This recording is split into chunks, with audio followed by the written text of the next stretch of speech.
Representative Duncan Hunter, our caliph, and his wife, Margaret, were indicted Tuesday after being charged with misusing at least $250,000 in campaign funds for personal expenses, the Department of Justice, DOJ, announced. The indictment quickly led to Hunter being dropped from his position on several House committees, with Speaker Paul Ryan, of Wisconsin, calling the charges against the three-term GOP lawmaker deeply serious.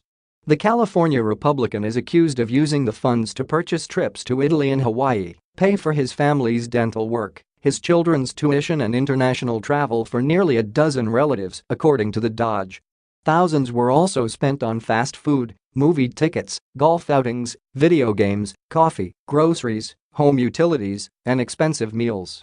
Hunter allegedly falsified campaign records filed to the Federal Election Commission, FEC, to conceal the purchases by mischaracterizing the expenses as campaign travel, dinner with volunteers contributors, toy drives, teacher parent and supporter events, gift cards for charitable donations, and gift basket items, among other false descriptions, the DOJ said.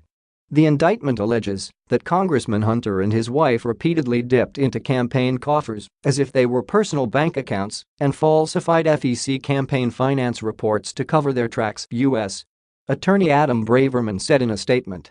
Elected representatives should jealously guard the public's trust, not abuse their positions for personal gain. Today's indictment is a reminder that no one is above the law, Braverman said. The allegations against the couple were detailed in a 47-page indictment returned by a federal grand jury in California. Hunter's wife, who was paid $116,000 by his campaign between 2010 and 2017 and given access to campaign funds as a consultant, dismissed campaign finance rules as silly when pressed by the campaign treasurer on her spending, according to the indictment. Margaret Hunter also allegedly refused to allow the campaign fundraiser to review her credit card statements. According to the document, Hunter's campaign treasurer suggested his wife's credit card be taken away, to which the congressman acknowledged the spending was a problem, but declined to restrict her access to campaign funds. The indictment notes that the Hunters had less than $1,000 in reportable assets between 2009 and 2016, having overdrawn their bank accounts more than 1,100 times, resulting in approximately $37,761 in overdraft and insufficient funds bank fees.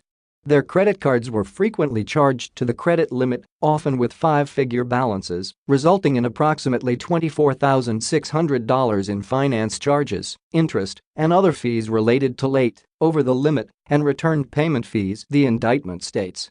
By virtue of these delinquencies as well as notifications of outstanding debts and overdue payments from their children's school, their family dentist, and other creditors, the Hunters knew that many of their desired purchases could only be made by using campaign funds.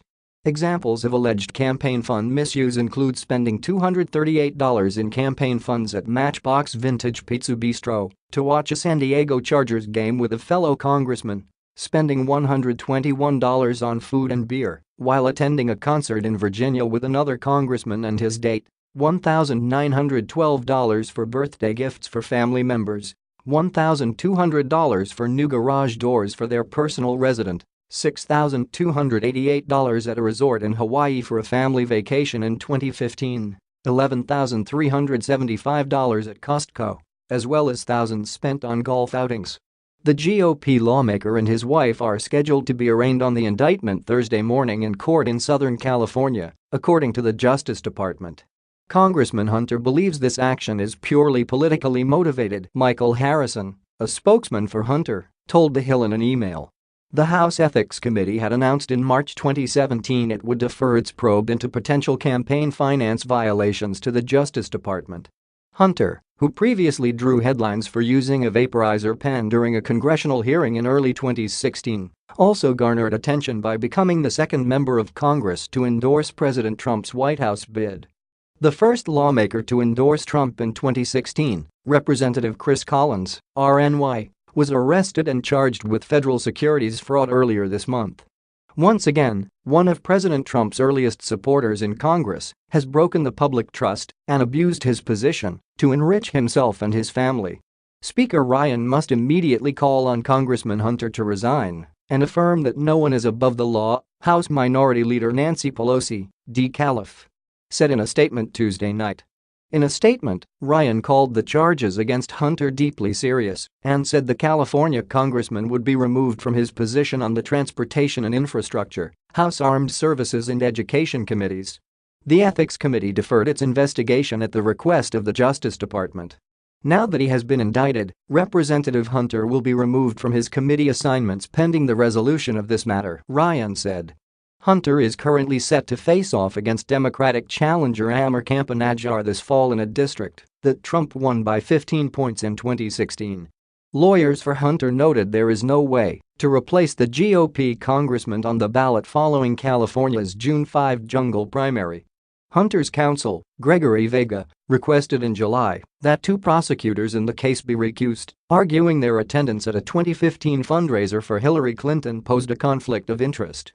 The GOP lawmakers' legal team has also questioned the timing of the investigation's conclusion, noting that the more than two-year probe wrapped up weeks after the June primary.